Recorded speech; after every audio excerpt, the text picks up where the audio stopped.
있을 거야. 숭실대인가? 광운대인가? 거기 안 써져 있나? 그렇지, 단대. 단대 2015학년도 이제 문제로 출제된 문제인데, 논술 단국대 같은 경우에는 이제 논술 시험 치르는 학교 중에서는 중하위권에 해당하는 학교입니다. 알겠죠? 응?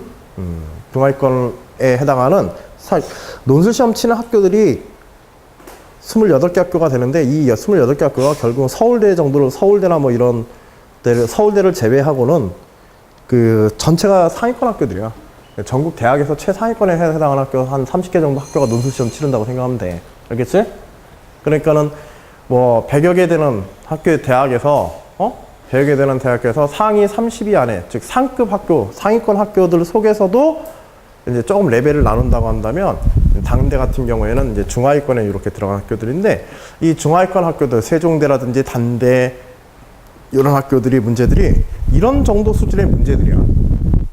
물론 이제 수학적으로 이거보다 조금 더 복잡하고 세트화되어 있는 문제들로 분명히 더 실전에서는 더 출제되어 있긴 하지만은, 이것도 지금 여기 문제 하나만 뽑아놓은 건데, 이 문제 하나가 아니라 사실 여러 개의 문제 중에서 소브랑 여러 개 있는 그 중에 하나를 이제 뽑아놓은 거예요. 이거는 사형에 대한 문제를 다루기 위해서. 요거 뭐 이 문제 자체는요, 뭐 한 몇 분 내에 문제에 대한 구성의 특징만 알면은, 자, 수학적으로 이거 어떻게 풀어가는지 봐봐. 제가 아까 전에 기하 문제에 상당한 직관적 요소를 도입해가지고 문제를 푸는 경우들이 있다고 그랬지. 이런 경우도 그런 경우가 비슷해. 자, 정사형의 성질을 이용해서 그림자, 2차 곡선의 그림자에 관한 그림자의 넓이를 계산하는 문제인 거야. 이 비슷한 문제가 고대 문제에서도 응용이 됐었어. 알겠지? 우리가 2차 곡선을 사용했던. 자, 뭐 별거 아니에요. 두 개의 평면 사이에다가 굴을 하나 끼워 놓은 거야. 굴을 끼워 놓고 대칭축, 두 평면에 구의 중심을 지나면서 두 평면의 교선의 수직이 되도록 빗을 쏘여야 된다. 즉, 저 수직인 광선이 구의 중심을 지나는 선이 어디를 지나게 돼? 결국은 저 교선을 지나게 되지. 교선을 수직으로 지나게 되지. 빛을 쏘였을 때 여러분들 여기 구에 관한 문제는요, 가장 중요한 게 뭐냐 하면, 이게 빛을 쏘이고 뭔 짓을 하고 간에 구의 중심이야. 구의 중심. 구의 중심과 단면에 관한 것들이야. 단면 혹은 교선에 의한 접선. 교선이 이루는 뭐 형태나 크기 이런 것들 어떻게 그거 찾아내는 문제가. 결국은 여기서 평행광선 쏜다고 할 때 이 평행광선이 구에 대해서 어떻게 지나를 알기 위해서는 이 평행광선이 구의 중심을 통과한 평행광선이 어디로 가는가, 이거 찾아주면 돼. 자, 다시 한번. 이런 종류의 문제도 종종 나오는데, 구에 빛을 비치거나 구에 대한 사형의 문제를 다룰 때는 그 평행광선 혹은 그 사형을 만드는 광선이 어디를 지나는 선분을 찾아라? 구의 중심을 지나는 선분이 어떻게 되어지는가. 알겠지? 그것부터 찾아서 기준을 놓는 거야. 지금 이 경우 문제에서는 구의 중심을 지나는 선분이 정확하게 어디에? 이 교선을 지나도록 돼 있지. 두 평면의 교선을. 두 평면의 교선에 수직으로 들어가게 돼 있단 말이야. 그러면 구의 그림자가 위의 평면과 아래 평면에 만들어지게 되는데, 위의 평면과 아래 평면에 만들어지는 그림자의 모양이 어때? 두 개가 완전히 동일하게 돼. 평행광선이 구에 쪼여지게 되면은 그 중심이 또 저 교선을 지나게 되면 그 교선을 중심으로 해서 위의 평면과 아래 평면에 대한 그림자가 완전히 대칭을 이루게 되어 있습니다. 그치? 그 요소만 직관적으로 찾아내면은 그 다음부터는 꼼꼼하게 상황 분석만 하면 끝나는 문제가 돼요. 자, 어떤 그림? 지금 이와 같은 그림 하나 그려보면 끝나는 거예요. 주의해야 될 것은 구의 반지름이 가장 큰 구의 중심에 의해서 만들어지는 평행광선의 수직인 면이죠, 지금. 구의 단면. 지금 요거 자체가 지금 구의 단면인 거야. 알겠지?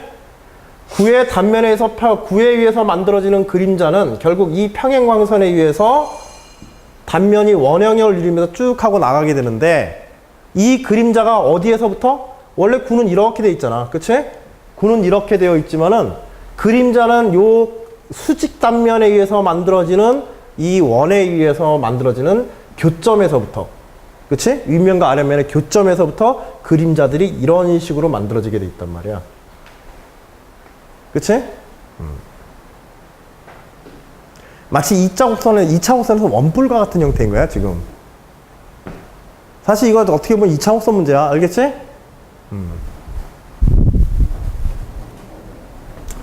그래서 요 곡선이 그대로 어디까지 가서? 그치? 요 평면까지 가서 만들어지는 교점. 이 교점에 원을 끼우고, 그치? 똑같은 그림자의 단면에 원을 끼우고, 이 원에 의해서 만들어지는 비춰지는 그림자 계산하면 되지? 그래, 안 그래?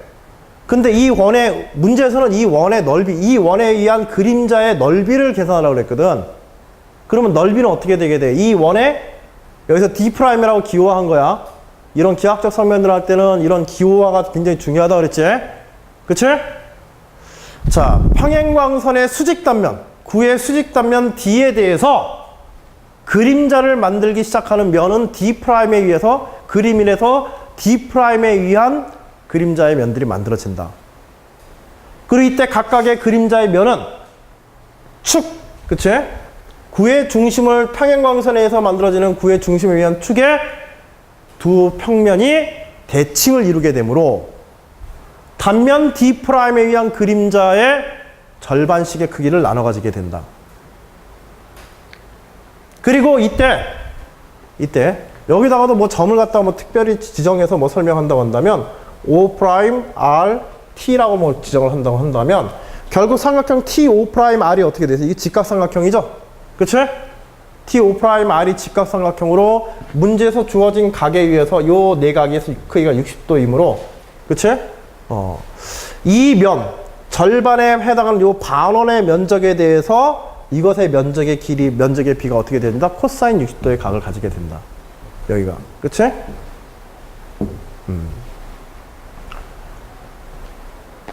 그래서 코사인 60분의 D'를 하게 되면은 우리가 원하는 면적이 나온다 하고 끝나게 되는 거야.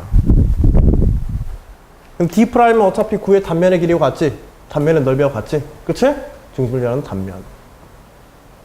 그래서 파이 R 제곱 계산해가지고 코사인 60으로 나눠주게 되면 우리가 원하는 면의 그림자의 넓이를 바로 계산할 수 있다 하고 끝나게 되는 겁니다. 나머지 여기서는 계산이 아니라 거의 설명이야 이건.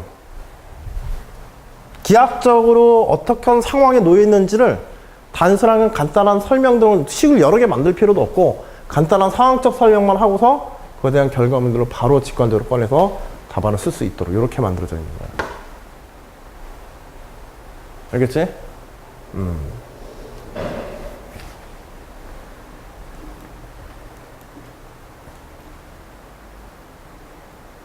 그래서 그림자의 총 넓이가 2파이가 되어지는 것까지.